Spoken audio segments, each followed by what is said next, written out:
Putin बखमूस से आगे अपने टैंक दौड़ाएंगे तो जेलेंस्की अपनी जान कैसे बचाएंगे? इसके लिए बाइडेन ने जेलेंस्की को एक आइडिया दिया है। यह तरकीब ऐसी है कि व्लादिमीर पुतिन की फौज को बड़ा नुकसान उठाना पड़ सकता है। पुतिन के टैंक को रोकने के लिए जेलेंस्की बहुत बड़ा धोखा देने के लिए तैयार हो गए हैं।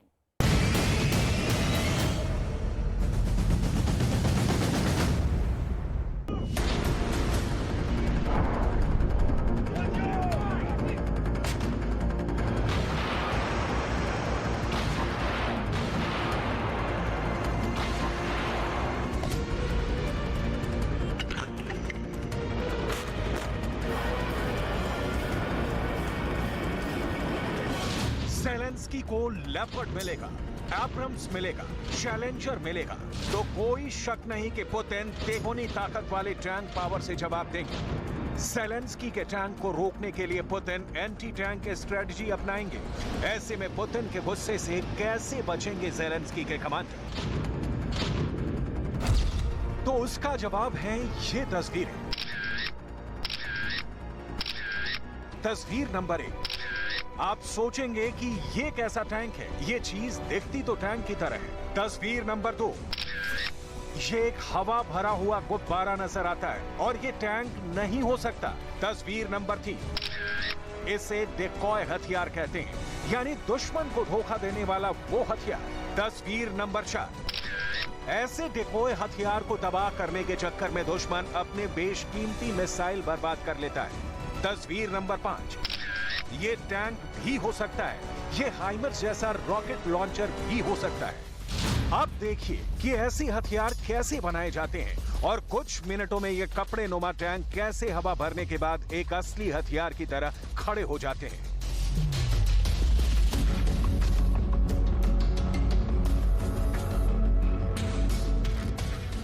चेक गणराज्य की कंपनी ऐसे डमी हथियार बनाकर यूक्रेन को सप्लाई किया है और इनकी मांग तेज हो रही है क्योंकि जेलेंस्की के पास कोई विकल्प भी नहीं बचा है।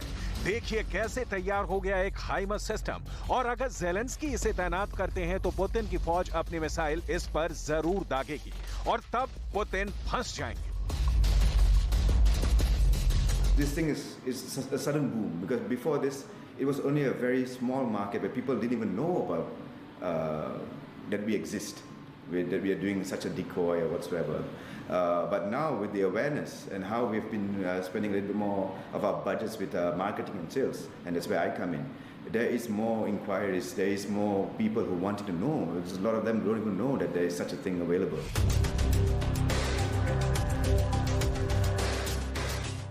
अपनी टैंक पावर और अपने लड़ाकू विमानों के फ्लीट गंवा चुके जेलेंस्की को यह आइडिया बाइडेन ने दिया है। बाइडेन ने जेलेंस्की से कहा है कि जब तक नाटो नए हथियार पहुंचाता है तब तक वो ऐसे गुब्बारों से पुतिन को फंसाने की कोशिश करें। ऐसी नौबत इसलिए आई है क्योंकि नाटो से नई खेप मिलने तक जेलेंस्की का हथियार गोदाम खाली है और पुतिन लगातार कीव की तरफ बढ़ रहे हैं। इसलिए अब नाटो ने जेलेंस्की को नया झुनझुना थमा दिया है जो कम से कम पुतिन की मिसाइलों को तो बहका ही सकता है। अब पैसों के मामले में क्या खेल करता है वो समझिए। ये गुब्बारे वाला एक बैटल टैंक 15 से 20 हजार रुपए का आता है और इस पर फायर की जाने वाली मिसाइल कम से कम 15 से 20 लाख या उससे भी महंगी होती है। ऐसे में पुतिन को बहकाने के लिए जेलेंस्की की इस साजिश को आप समझ सकते हैं। पुतिन बहुत गोले बरसा रहे हैं। यूक्रेन में शहर के शहर तबाह हो चुके हैं। पुतिन जब हमला करते हैं तो एक साथ दर्जनों मिसाइल दागते हैं, चाहे कीव हो, ओदेसा हो, बखमूत हो या फिर खार्किव।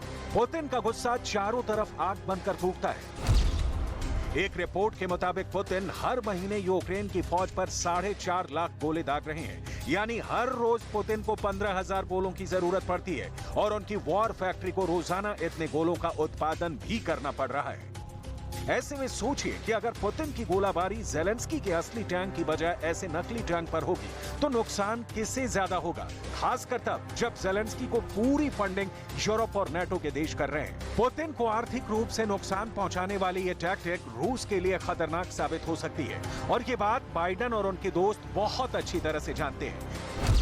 ये डिकॉय हथियार आर्टिफिशियल रेशम और रबर से बना होता है और ऐसे डमी का वजन 100 किलो तक हो सकता है। इसमें हवा भरने में 10 से 15 मिनट लगते हैं और इसे तैनात करने के लिए 3 से 4 फौजियों की जरूरत होती है। इस तरह के नकली हथियार बनाने वाली कंपनियों को रूस और यूक्रेन के युद्ध से जबरदस्त फायदा हुआ है, क्योंकि अब उनको सिर्फ यूक्रेन की तरफ से ही नहीं बल्कि दुनिया के बाकी हिस्सों से भी ऑर्डर मिलने लगे।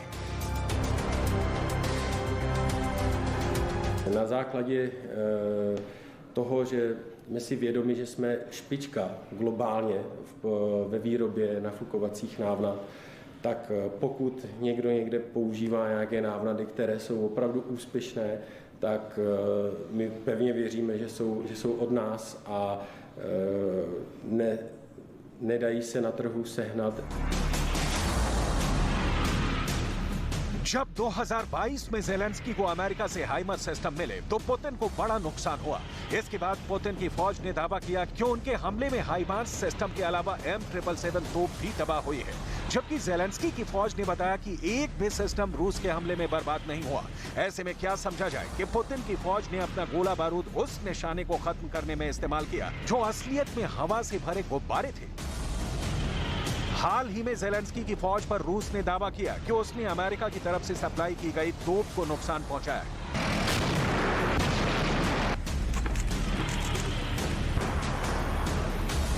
В направлении в ходе продолжения активных действий подразделений южной группировки войск, ударов авиации и огня артиллерии за сутки уничтожено до 490 украинских военнослужащих убитыми и ранеными.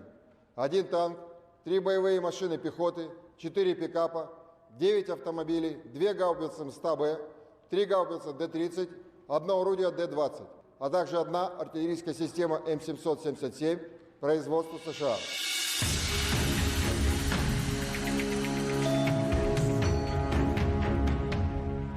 जब यूक्रेन पर नॉन स्टॉप हमले चल रहे हैं, बखमूत से लेकर खार्किव पर बमबारी तेज हो गई है, तब रूस और यूक्रेन के दावों को लेकर बहस हो सकती है। लेकिन सच यही है कि डेकॉय हथियार दुश्मन फौज को गुमराह तो कर ही देते हैं। अभी डॉनबास और आसपास सबसे खतरनाक टैंक युद्ध का डर सता रहा है और यहाँ पुतिन अपनी सबसे बड़ी फोर्स के साथ स्पेशल ऑपरेशन तेज करने में जुटे हुए हैं।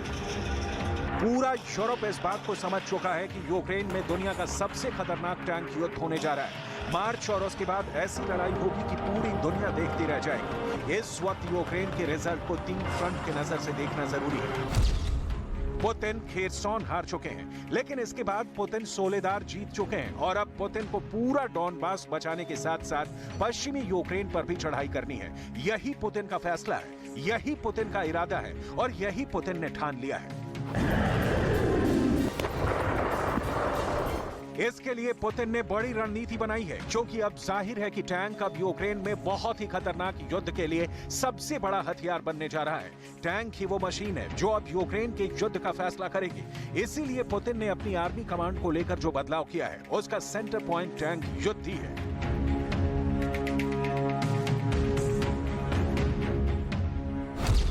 यही वजह है कि पुतिन ने अपने top tank commander Valery Gerasimov को चीफ ऑफ जनरल स्टाफ बनाया है। Valery Gerasimov armoured corps officer हैं और टैंक युद्ध के बहुत बड़े और खतरनाक खिलाड़ी माने जाते हैं। इसलिए जनरल वालेरी गेरासिमोव के आने के बाद अब रूस का फोकस टैंक वॉर पर है और साथ में होगी अटैक हेलीकॉप्टर की वो जुगलबंदी जिसके सहारे टैंक रेजिमेंट यूक्रेन की जमीन को चीरते हुए आगे बढ़ेगी। यूक्रेन में टैंक युद्ध बहुत खतरनाक दौर में पहुंच चुका है। यूक्रेन को नेटो से नए टैंक मिलेंगे, ये बात तय है। जेलेंस्की की डिमांड लिस्ट में 2 टैंकों का नाम सबसे आगे रहा है।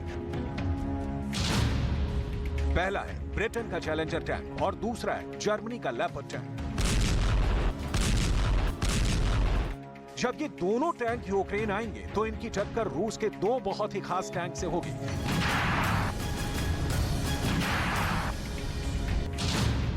एक है रूस का T-72B3 टैंक जो T-72 का आधुनिक वर्जन है और दूसरा है T-90 जो रूस का ऑन ग्राउंड सबसे खतरनाक टैंक माना जाता है। यूक्रेन की फौज इस वक्त बहुत ज्यादा दबाव में है, क्योंकि टैंक युद्ध के लिए पुतिन ने अपना सबसे खतरनाक कमांडर काम पर लगा दिया है। जब तक नए टैंक फ्रंट पर नहीं पहुंचते, यूक्रेन की टैंक पावर अपनी ताकत जुटाकर मोर्चा संभाले हुए है। वो रूस के टैंकों को अपने सामने साफ साफ देख सकते हैं। Дією розвідки було виявлено група противника, яка зайшла на нашу територію з бронетехнікою. Зараз іде відпрацювання на знищення противника на нашій території. частності працює танчик по координатам в повній взаємодії з аеророзвідкою.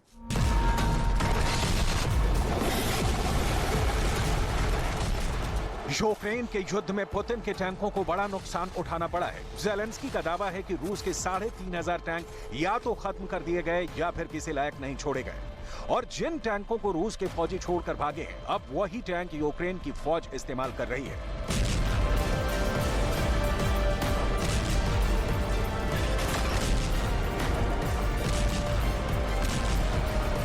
Файний танк. Ну, із трофейних працюємо. Так що тут нас навчали, як кажуть, для кожного танка.